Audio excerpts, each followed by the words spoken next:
To enter the flow, one must forget everything they think they know. What's poppin', people? It's Dante. Today I'm thinking about flow state in street photography and how to achieve the flow state.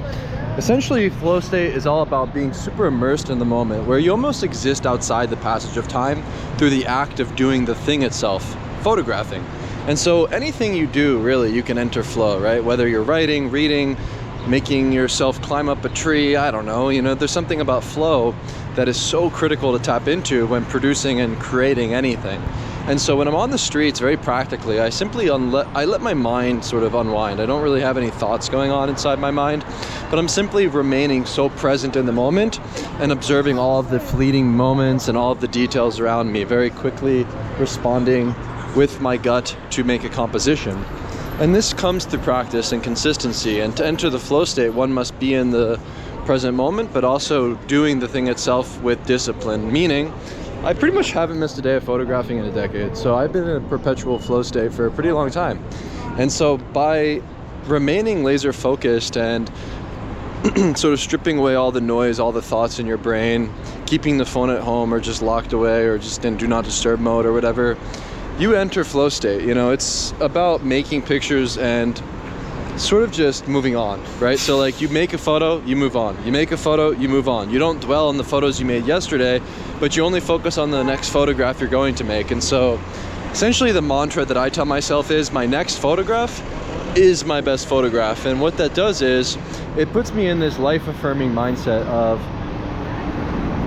having an understanding that you cannot make the same photograph twice, and there's really no such thing as good or bad photographs. And so everything's incomplete, everything is in flux, and everything is changing.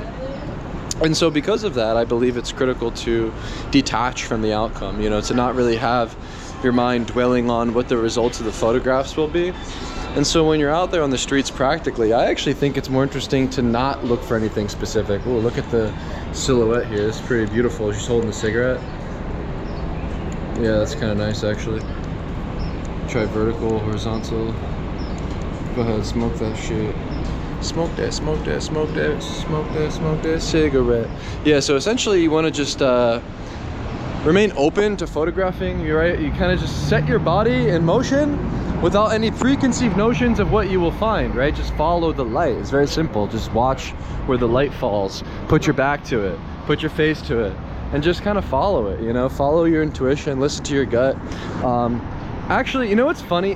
Like this is, okay, how to achieve flow. How to achieve flow, like the actual secret to achieving a flow state, it's actually so simple. Once again, it's removing distractions, subtracting the superfluous. But on the physiological level, it's about have your gut be empty. Stop eating food.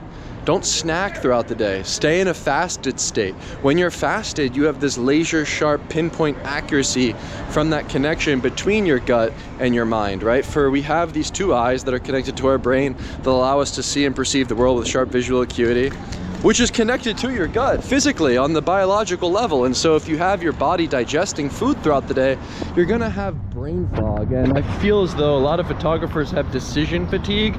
Oh, should I photograph this? Should I photograph that? Should I use this camera? Should I use that lens? It's like, do you guys just have a bunch of food bumbling and tumbling in your stomach? Like, I think if you, if you fast, you can have this faster reaction time. You'll have this instant flow state because of that connection between your brain and your gut being super clear and sharp. So yeah, if you want to achieve the flow state, it's actually super simple. Just don't eat any food. It's really not that complicated. Other practical suggestions for entering the flow state would be to use a Ricoh GR compact digital camera. I think it's the most simplest solution possible, right? It's pretty awesome to use a Ricoh because it's the closest thing to not having a camera, so nothing really gets in the way, right? You can see how small it is. It can just slip into your pocket, and yeah, you just take it out and photograph wherever you may be. And so in order to enter the flow state, one must be in a constant flow state of creativity and production of new photographs. And so having a piece of equipment that's minimalist, that's compact, that allows you to take it with you wherever you may be, will just put you in this perpetual flow state of creating throughout the day. For instance, this morning, the first photograph I made was around, I don't know, 6:30 a.m. or something, like whenever I was getting outside for the first time to catch the sunrise, right? And now it's, you know, around 4 or 3:30 or something, and yeah, I'm continuously photographing until the sun fully sets, right? Flow state is interesting. I think people don't really think about it as much as they really should, because you know my thought is, you know, with entering the flow state, it's like you kind of have to just go slow and let life flow towards you, and then you're simply there and you're prepared with your camera, ready to press the shutter, right? You're not out there hunting, but you're simply living, and you're going through your everyday life, and you're bringing your camera for the ride, and you're snapshotting your way through life. And this to me is the art of street photography. You become a flâneur in your hometown. You simply go out there just to see the sights, to have a nice walk, to listen to the sounds of the chaos on the streets, the people chattering, the construction, the honking of cars, you know, all of the chaos and stimuli. It fuels me as a street photographer, where I thrive in chaos. And so when I go out here, I enter the flow state looking at the textures on the wall, these weird drawings and things that I see scattered upon this concrete wall. We have, you know, these textures that I find people draw on things, and it becomes this really meditative practice of just recognizing all of these patterns and details around you and photographing them. And so that's how I enter flow. Yeah, I simply go slow. I usually walk around a 75% slower pace than everybody around me. Right now I'm kind of pacing around with the GoPro. It's kind of fun though. Yeah, flow state is critical. Yeah, use the Barefoot shoes, the Vibram 5-finger EL-X model, best shoe, the knit version. The only problem is the durability. I always get holes in them. But if you want to enter the flow state, just walk barefoot, and you'll naturally slow down and start to look at all the details around you. So yeah, combine the Ricoh with Barefoot shoes, and it's yeah, it's good to go.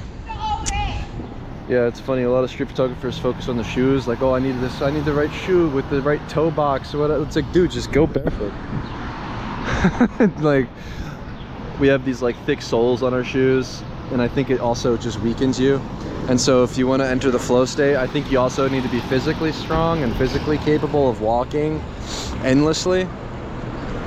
You know, if you're tired, if you're sluggish, if you have mental fog, if you don't have clarity, well, it's going to be more difficult for you to achieve this flow state, right? So being physically capable, getting good sleep, eating the right foods, you know, fasting. Like, these very practical physical tips are actually what help you enter the flow state in a sort of practical sense, I believe. You know, and then everything else is kind of just about you being present and grounded in the moment, you know, and just enjoying doing the thing itself for the sake of doing the thing itself, right? Like, the telos of street photography for me is simply to make a new photograph. You know, the goal is within itself, is within the practice, the journey, the process, you know, and that's where you find meaning. You find meaning in affirming your life through something like creating. You know, for me, creating is what fuels my days with purpose. You know, simply finding the motivation within your physical body, within the movement of your 2 feet, of your legs. You know, to be inspired is one thing. You know, you watch something inspiring, you listen to some beautiful music, maybe you've seen a nice photo book that inspires you. But motivation, deriving from movere, to move, right, that derives from you actually just picking up the camera and going. And so no amount of inspiration is going to get you anywhere. You know, you have to actually move your physical body. You know, I don't like that idea of motivation, right? Motivation is movement. And through movement makes improvement, right? For you enter the flow state now, and you see your town, and you're with your camera, and you have a good time, and you make photos, and yeah, you move on to the next one. You move on to the next day, to the next photograph, to the next moment, and you don't get caught up in dwelling in the past, you know? For we have a past, we have a future, but, you know, these things aren't of our concern. For when you're out here moving your physical body, photographing, you exist, once again, outside this passage of time, you know, and maybe you can't live forever, but at least you can make a photograph. And so these are my thoughts on flow, how to achieve flow in street photography, my personal idea about it. And yeah, think more critically about how you can find yourself in a flow state, tune into the rhythms of chaos.